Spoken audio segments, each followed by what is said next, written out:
क्या कोई सोच सकता है कि एक लड़का जो कभी मंदिर के बाहर पकौड़े बेचता था, वो एक दिन भारत के सबसे बड़े कॉरपोरेट साम्राज्यों में से एक खड़ा कर देगा? ये कोई फिल्मी कहानी नहीं, ये हकीकत है। धीरूभाई अंबानी की हकीकत। तो सवाल यही उठता है कि आखिर ये हुआ कैसे? कैसे एक साधारण सा पकोड़े बेचने वाला लड़का 75,000 करोड़ रुपए का इतना बड़ा साम्राज्य बना पाया? चलिए इस कमाल के सफर को जरा करीब से समझते हैं। जरा देखिए, एक तरफ गुजरात के चोरवड़ गांव में मंदिर के पास पकोड़े बेचता हुआ एक लड़का, और दूसरी तरफ अरबों डॉलर की एक ग्लोबल कंपनी का मालिक। बस यही बदलाव धीरूभाई अंबानी की पूरी कहानी बयां करता है। ये कहानी है मौकों को पहचानने और जुनून की। तो इस कहानी की शुरुआत होती है उनके बचपन से और उनके पहले बिजनेस से, जिसने असल में उनके आने वाले कल की नींव रखी थी। देखिए, 1932 में जन्मे धीरूभाई के पिता एक स्कूल टीचर थे, लेकिन परिवार बड़ा था और गुजारा करना बहुत मुश्किल। इसी तंगी को देखते हुए धीरूभाई ने एक बहुत बड़ा फैसला किया, पढ़ाई बीच में ही छोड़कर परिवार की मदद करने का। तो उन्होंने देखा कि गांव के मंदिर में तो खूब भीड़ जुटती है, और बस वहीं उन्हें एक मौका नजर आया। अपनी गुल्लक तोड़ी, एक ठेला खरीदा और पकौड़े बेचने शुरू कर दिए। शुरुआत में तो कमाई अच्छी हुई, लेकिन जैसे ही त्योहार खत्म हुए, भीड़ कम हो गई और धंधा भी बैठ गया। यहीं पर उन्होंने बिजनेस का अपना पहला और शायद सबसे जरूरी सबक सीखा कि किसी भी बिजनेस को चलाने के लिए एक रेगुलर मार्केट का होना कितना जरूरी है। तो चलिए अब कहानी के अगले पड़ाव पर चलते हैं, जब वो भारत छोड़कर विदेश गए और वहां उन्होंने अंतर्राष्ट्रीय व्यापार के असली नियम सीखे। महज 17 साल की उम्र में वो यमन चले गए। वहां एक पेट्रोल पंप पर 300 रुपए महीने की नौकरी से शुरुआत की, लेकिन वो इतने में रुकने वालों में से नहीं थे। खाली वक्त बर्बाद करने के बजाय उन्होंने क्लर्क की एक और नौकरी भी पकड़ ली। मतलब मेहनत और लगन तो खून में ही थी शुरू से ही। और ये किस्सा उनकी सोच के बारे में बहुत कुछ बताता है। उस जमाने में जहां सड़क पर चाय 10 पैसे में मिलती थी, वो एक बड़े होटल में जाकर 1 रुपए की चाय पीते थे। पर क्यों? चाय के लिए नहीं, बल्कि ये सुनने और समझने के लिए कि बड़े बड़े अमीर व्यापारी सोचते कैसे हैं, बिजनेस की बातें कैसे करते हैं। ये चाय पर नहीं, बल्कि ज्ञान पर किया गया एक इन्वेस्टमेंट था।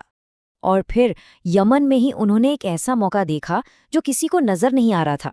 उन्हें कहीं से पता चला कि यमन के रियाल सिक्कों में जो चांदी लगी है, उसकी कीमत सिक्के की अपनी कीमत से कहीं ज्यादा है। बस फिर क्या था, उन्होंने फौरन लाखों सिक्के पिघलाकर चांदी निकाल ली और जबरदस्त मुनाफा कमाया। और इससे पहले कि सरकार को भनक लगती, वो सारा पैसा लेकर वापस भारत आ चुके थे। साल था 1958। धीरूभाई भारत लौट चुके थे और अब उनकी अगली लड़ाई थी मुंबई के मसाला और सूत बाजार पर कब्जा जमाए बैठे पुराने खिलाड़ियों से। हुआ ये कि मुंबई का बाजार उस समय कुछ बड़े व्यापारियों की मुट्ठी में था। उन्होंने ऐसी यूनियनें बना रखी थी जो किसी भी नए आदमी को घुसने ही नहीं देती थी। धीरूभाई के लिए ये एक बहुत मुश्किल माहौल था, जहां पुराने खिलाड़ी मिलकर किसी भी नए कंपटीशन को खत्म कर देते थे। लेकिन धीरूभाई डरने वालों में से नहीं थे। जब एक भ्रष्ट अफसर ने रिश्वत लेकर उनके काम की जगह पर ताला लगवा दिया, तो धीरूभाई ने यूनियन के सारे व्यापारियों को इकट्ठा किया और सारा माल उसी अफसर के घर के सामने फिकवा दिया। नतीजा, अपनी नौकरी बचाने के चक्कर में उस अफसर को मिनटों में ताला खोलना पड़ गया। इस जीत के बाद उन्होंने अपनी एक अलग राह बनाई और रिलायंस कंपनी की नींव रखी।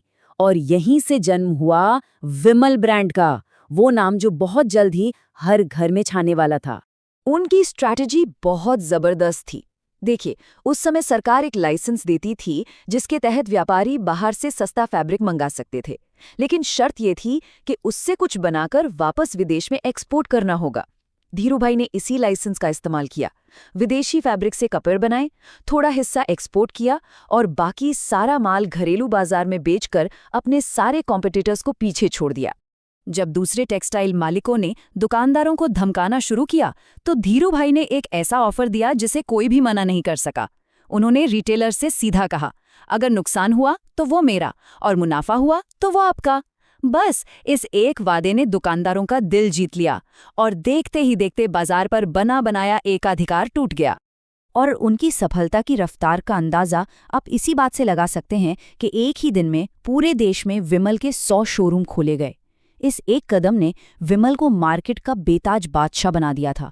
धीरूभाई ने सिर्फ एक बिजनेस खड़ा नहीं किया, बल्कि उन्होंने भारत के आम लोगों के लिए फाइनेंस की दुनिया के नियम ही बदल डाले। 1978 में रिलायंस का आईपीओ आया, जो आज़ाद भारत का पहला बड़ा आईपीओ माना जाता है। उन्होंने 28 लाख शेयर आम जनता के लिए निकाले और करीब 58,000 छोटे निवेशकों ने उन पर भरोसा जताया। कमाल की बात यह है कि इनमें से ज्यादातर लोग पहली बार शेयर बाजार में पैसा लगा रहे थे। सही मायनों में इसी आईपीओ ने स्टॉक मार्केट को आम आदमी तक पहुंचाया। और निवेशकों का भरोसा कितना जबरदस्त था, इसका सबूत मिला 1986 में, जब कंपनी की सालाना मीटिंग में 30,000 से भी ज्यादा शेयर होल्डर पहुंच गए। ये एक रिकॉर्ड था। मुंबई में कोई भी हॉल इतना बड़ा नहीं था कि इतने सारे लोग एक साथ आ सके, इसलिए मीटिंग एक खुले मैदान में करनी पड़ी। अब बात करते हैं उनकी विरासत की, कि कैसे रिलायंस ने नए नए सेक्टर्स में कदम रखा और एक नेशनल कंपनी से ग्लोबल पावर बन गई। 90 का दशक रिलायंस के ग्लोबल बनने का दौर था। 1992 में वो ग्लोबल मार्केट से पैसा उठाने वाली पहली भारतीय कंपनी बनी। फिर 1996 में टेलीकॉम सेक्टर में एंट्री ली और 1998 में तो जामनगर में दुनिया की सबसे बड़ी रिफाइनरी खोल दी। साल 2000 आते आते वो एशिया के सबसे शक्तिशाली लोगों में गिने जाने लगे थे। ये टेबल उनके पूरे सफर को एक नज़र में दिखाती है। शुरुआत हुई थी 1958 में, सिर्फ 15,000 रुपए और 350 स्क्वायर फीट के एक छोटे से कमरे से। और 2002 में जब उनका निधन हुआ तो वो अपने पीछे 75,000 करोड़ की एक ग्लोबल फॉर्च्यून 500 कंपनी और भारत के सबसे अमीर व्यक्ति का खिताब छोड़ गए।